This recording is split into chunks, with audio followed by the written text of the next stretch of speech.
Hi everyone, my name is Tiffany. Welcome back, or welcome if you've never been here before. Today I want to fill you in on my July favorites in the middle of August and give you some stats.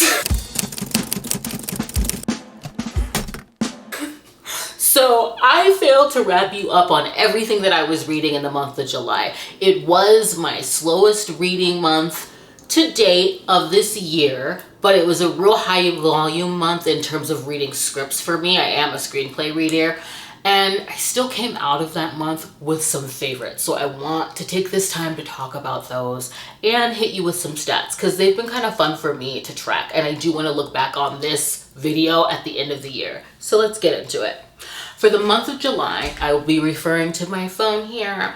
I read 17 books, and 8 of which were 5 stars, which I'm happy to see because I normally have more 4-star reads. And I had 5 in the month of July. 2 were 3 stars and 2 were 2 stars.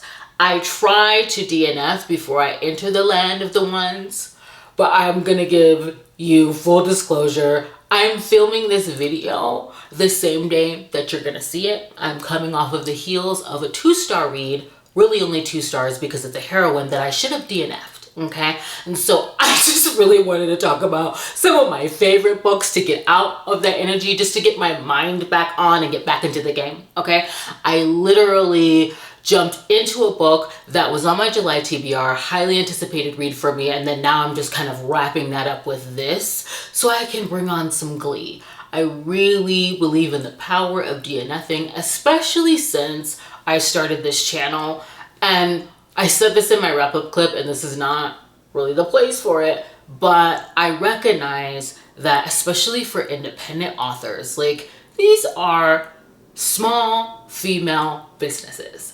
And so having to talk about not liking a book for a new to me author during her new release week was something I kind of just put on myself because I should have just put the book down. Okay, but now we're getting this video. I'm finally sitting down to do it. You know, good things, silver linings. That's what we're focusing on. And I think also I'm just gonna run through how I read these books instead of also including genre because I really didn't read that many, just so we can get to them, okay? So as far as form, ooh, my headphone fell out. So, okay, so I read 5 physical books, which is an increase for me. I love to see it because ebooks dominate my reading in terms of form every single month. So I'm really not surprised that I read 9 ebooks. And also, it's surprising that I only listened to 3 audiobooks. And it's probably, you know, why I wasn't able to get to as many. But again, I did come out with some favorites. And I do want to start with, oh, this cover is just so gorgeous and I'm so happy that I have it. Control Freak by Brianna Hale. Let's just get into it. And can we get into the back too? Come on! Come on! I'm sorry. Okay, so this is an age gap BDSM as healing romance. It was also a Gen Gem. And I will say that there is a trigger warning for eating disorders because our heroine is dealing with, or quite literally struggling in her recovery from anorexia. And it is very descriptively depicted on the page, being that her voice is very loud. And when I mean her, it's her eating disorder. It's really characterized as its own entity in this book. And I really enjoyed how this was handled because I really believe that this book showcased that we can have our afflictions, but we can also demonstrate excellence. I love to see it because she does garner a position with the stern and sexy art director Stian in this book. He is known for being a bit cold, prickly, okay, and of course controlling. And what I loved about this is that he's also very vigilant and he recognizes that the heroine is capable and really good at her job despite his initial impression with her. And so I also enjoyed his vigilance because he pays attention to her enough to see her discomfort. this book really showcases how a very simple thing as a lunch break is a daily fight for her. And his aim to sort of alleviate her discomfort and struggle is really what thrusts them together. And I also liked how in this book, they aren't just simply naturally dominant and submissive. You know, there's some daddy kink in this. There is some BDSM play. But I loved how she showed us through other characteristics, or I would say other things within their life that really authorized his dominance. He tends to bonsai trees in his spare time, and the way that he patiently and very meticulously cares for those bonsai trees is likened to the way that he approaches their sessions together, their time together at work. And I really enjoyed that. And also her submissive tendencies, or really need and yearn to submit, is authorized in that it is a space and time for her to relinquish control and quiet her loud and destructive mind. And so this is really a story about her fighting her own demons. There's a lot of time that is put into that, and I really appreciated it. You're gonna get that workplace, you know, age gap, forbidden type of romance in here with a heavy dose of daddy kink, but it's also read like romance of recovery by way of submission, and I absolutely loved it. And even though I did walk away from this curious about Sion's backstory and his wounds, I do think it was the move to really focus on her trauma and her eating disorder, and I just thought this was a beautiful romance. It's absolutely a favorite of July. So, next. Now, this is available on Kindle Unlimited for read and listen, and that is how I found it. And this is Goodbye Paradise by Sarina Bowen. I absolutely fell in love with this MM romance between Josh and Caleb, who live in paradise, which is a religious cult far from what they call the sinner's world. And this opens in Josh's perspective, where he is living this very strict and repressive life, and he has yet to garner any sort of status in this community. And it is also where he is pining after his best friend Caleb, who has acquired that level of status, who is soon to be married.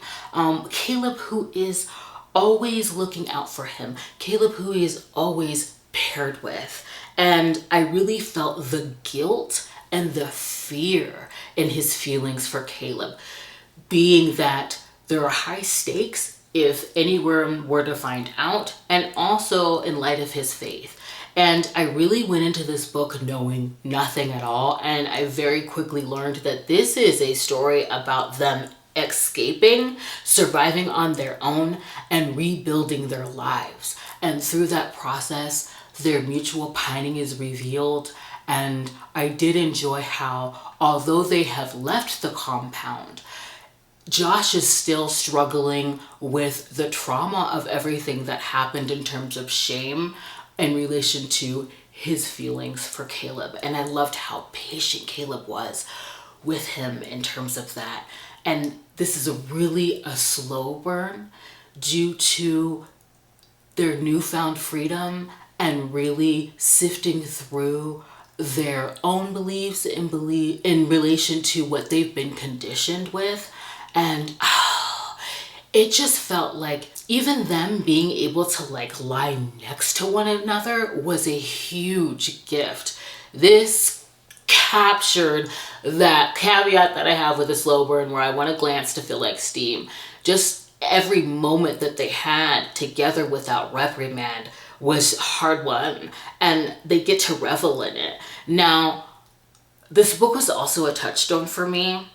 It kind of reminds me of what I heard Crystal from Crystal's Bookish Life talking about on her Instagram within her stories, about how like reviewing books on a public platform, it's actually pretty brave, you know, because we all read from our own experiences. And so to review from that lens can also be really revealing.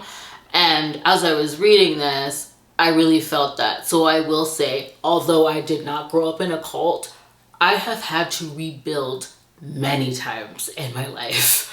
In fact, you know, my parents watch my videos, so they're probably laughing. And now we can. But I could relate to those themes of relying on the kindness of strangers and the support from survivors in that it feels like found family, and also that shift that they experience where they're no longer in survival mode and settled, and yet with that comes the realization of what they've been through as they're tasked with doing life. I thought this was a beautiful book, and there are just like mundane moments that feel like more because they were hard won for them.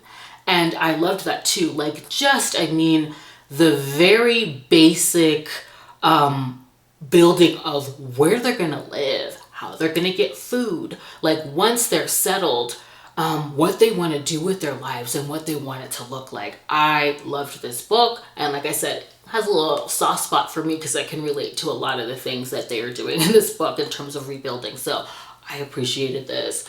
And I believe, was this my first Sarina Bowen? I think this was my first Sarina Bowen. So that's a new to me author. And I remember talking to Victoria from Victoria Reads Romance. Victoria's Romance Reads. Excuse me, let me get your name right, girl. I am sorry.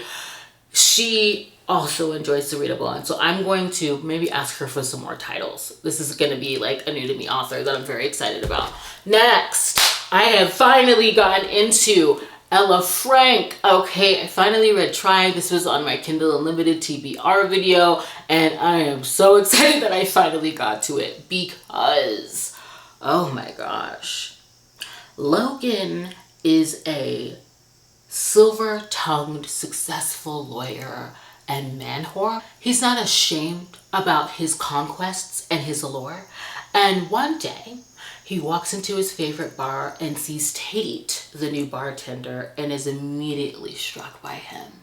And he also sort of notices a vibe from Tate, a reluctant one, and really aims to lean into that and exploit it. Now, Tate is intrigued by Logan at first glance and really doesn't know what to make of it because he's never been attracted to a man. He is, you know, straight, and he's not at all impressed by the fact that Logan has been with everybody that he's working with at his job, okay? And so I loved the banter between them. It is laced with strong innuendo from Logan and clever buffeting on Tate's end, and Logan relentlessly pursues Tate because he's living rent-free in his mind, and he just has to have this experience, okay? He literally wears Tate down and into actually really accepting that he would like to explore with Logan. And the way that Logan approaches that and is patient with him is surprising. Also, that sort of vulnerable aha moment that Logan has, and realizing that Tate is more than just a conquest was something that I thoroughly enjoyed. This really felt like two major movements where the first part is the pursuit, okay? And the second is the experimentation, the try element. I thoroughly enjoyed in this because it happens in stages or increments of comfortability when it comes to like Tate.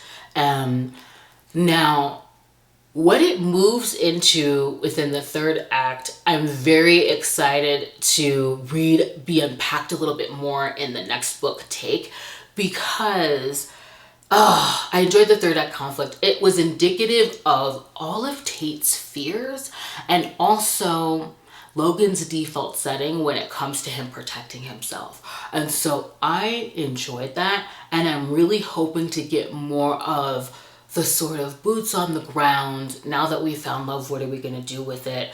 Seeing them figure out what it's really like to be together and outside of the setting, okay, that we get in this book. So excited that I picked this up. Okay, it is time for me to finally get through that series. It has been far too long. Okay. Next, I have the one historical that I read in the month of July. Okay, and that is A Matter of Temptation by Stacy Reid.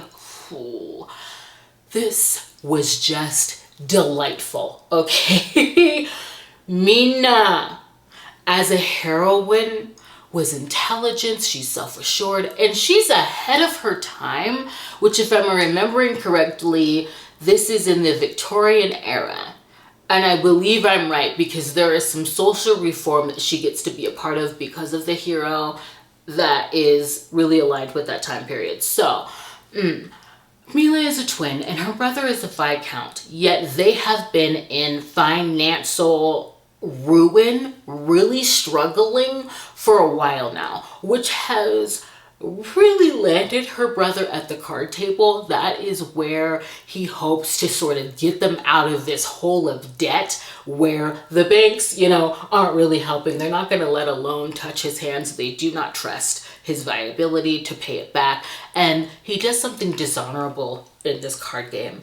And he tries to cheat. And that results in a pending duel, okay, between him and Simon, the Earl of, I believe, Creswick. Let me stop trying to be cool. Yes, Creswick. And Mina is used to cleaning up after her brother, and she knows that this duel could be the death of him. So she does what a fierce heroine does, and she sneaks out in disguise as her brother and takes his place in the duel.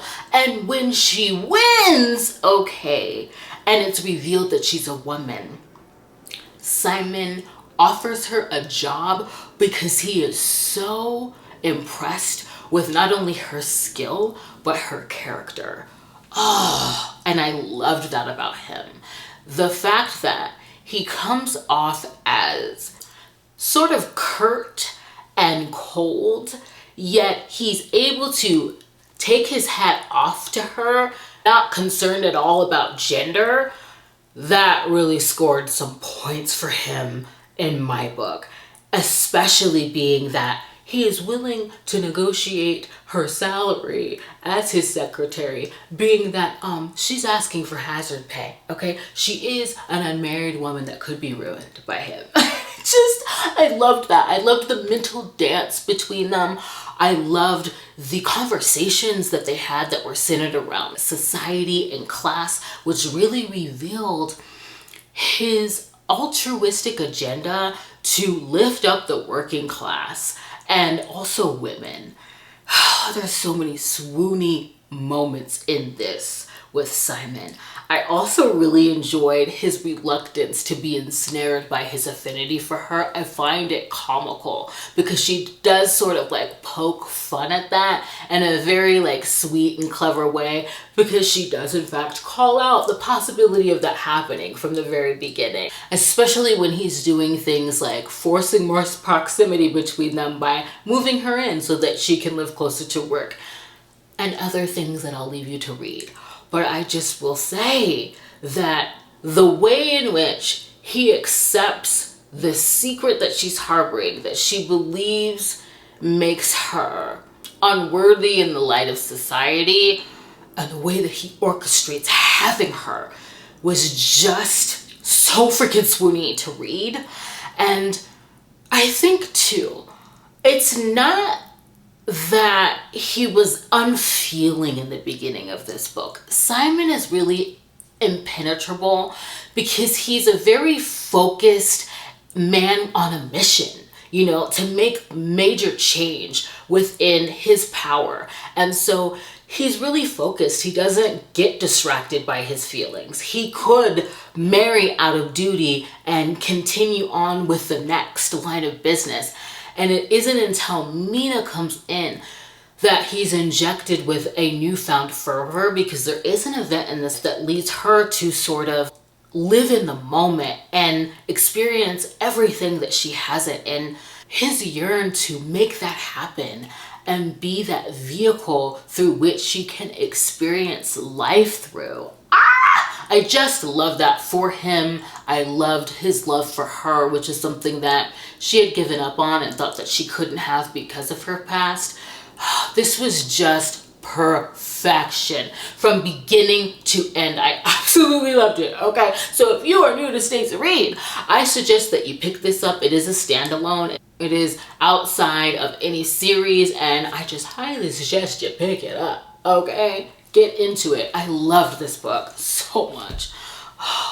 This next author I feel like has spoiled us this year, and that is Bright Like Wildfire by Julliete Cross. It was Parks and Provocation, okay? And then it was Always Practice Safe Hex. And then it is this small town romance that I absolutely loved. This follows Betty. She's a high school teacher and she has the opportunity to snag her dream role in a production that's being put on by her local theater and arts program. The only problem is Bennett Bouchard, the hero. And I have to say, I loved that name from the very beginning because it just screamed everything that she's assuming and finds irritating about him. It was giving smug and haughty, which is perfect for the beginning of this book when the heroine is trying to make her way to work and Bennett Bouchard is cutting the ribbon on his fancy new grocery store, creating all this traffic for everybody else. And while he's the smiling golden boy, she is getting a speeding ticket and late for work. And I just loved how, you know, she's really forced into proximity with him because she does nail that audition, okay? She isn't rattled and survives his very bossy charm. And also, you know, she's harboring this grudge against him from, I don't know, over a decade ago. And so that's a really reluctant stage chemistry that's very natural, that she's like trying to buffet, yet it does garner her the role, okay? And I loved him as a hero because he falls first. He has always been smitten with her and he's really just trying to keep it together, and he aims to sort of like thaw out her icy disposition towards him, although he finds it sexy. And so this was just like laugh out loud funny. It was sweet, it was swoony. There are reveals on, you know, as they're working together in close proximity, trying to like nail these roles and exploring that natural on stage chemistry off the stage, she learns about, you know, the heavy weight that he has on his shoulders. I also enjoyed how we get to see her be a teacher, how thoughtful and caring she is with her students. Also, we're introduced to her hilarious and supportive friends that really help her recognize, okay, and confront her feelings. This was just, it was just such a like fun read. I had such a good time with this, and there were also a lot of heartfelt moments. So I enjoyed this dirty talking hero, okay, in terms of this theme, and as well as how he capitalizes on every moment that he has with her to showcase his true intentions, and I really enjoyed it. I really enjoyed it. Also, like the third act, you know, I found it a little bit relatable, okay? Sometimes we balk at what we're afraid of, but I really enjoyed this book. I'm definitely gonna do a reread before the end of the year because it was just like, this was like comforting. I love Julliete. I love the way that she just captures reluctant falling, you know, like two characters that are meant to be together. And I love when the heroine is just fighting it in these books and the hero falls first. I'm just obsessed with how she does that, and I absolutely loved this. So definite favorite for the month of July for me. And last but certainly not least, I got to read an Arc of Zephyr by Amara Rae. This is the fourth in her Immortal Coven series that's centered around a hybrid coven of witches that are half witch, which has really been outlawed in this world, but their mama said, I'll marry and love who I want to marry. So they're all, you know, half witch and half of something else. And in this book, Greer is half shifter, and I really just like personally been calling her the airbender because of her witchy abilities. But this has something that I really enjoy at this point in the series, which is that the heroine Greer has really seen all of her sisters, the head of her coven, a lot of them, find their HEAs in the most perilous situation and circumstances for their people and for immortals in general. I mean, it's been freaking wartime up in here. And she is secretly harboring her own sort of wishes and desires for a whirlwind romance. That is what she grew up seeing. That is what her parents very much had. And yet the situation that she finds herself in sort of mocks that wish because she found her mate. In fact, he really found her while she was in heat. The alpha shifter Alec will not claim her. So this fated mate rejection, coupled with the forced proximity of their political alliance, is really what creates the tension in this book. And it's just so good because everything that Greer does is amplified for Alec. I mean, she is his mate that he is longing for, but he cannot have if he aims to protect her. And I will say the secret that he is harboring really does provide for a sound logic, and it also surprised me, okay?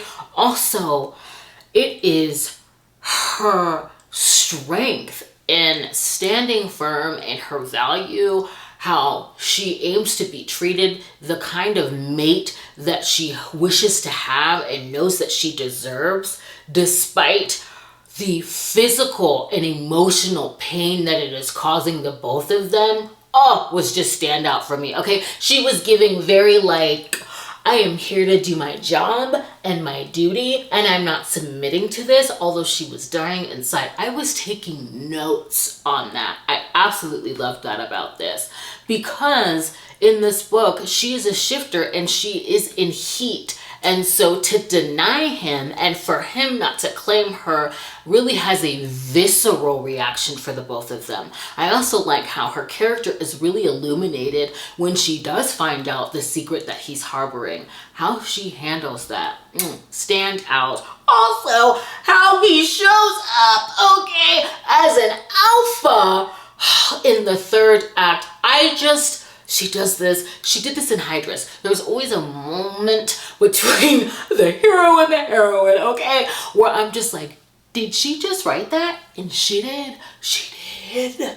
There is a lovely battle scene, okay, in the third act that I absolutely loved, that was just primal in terms of them accepting where they're at, okay? I absolutely loved this. I highly suggest this series, and I am going to say, because I've said it in my DMs a few times, a few people have asked, like, you know, can they skip around in this series? What do I recommend? So I'm just going to leave this here and say that I recommend that you start from the beginning, because in Lifeblood, which I have, but I have a bunch of books on the bookshelf over there, including the third book within Sierra Simone's series. I need to get it together here in terms of my shelves, but I'll just throw up a graphic or just talk about it.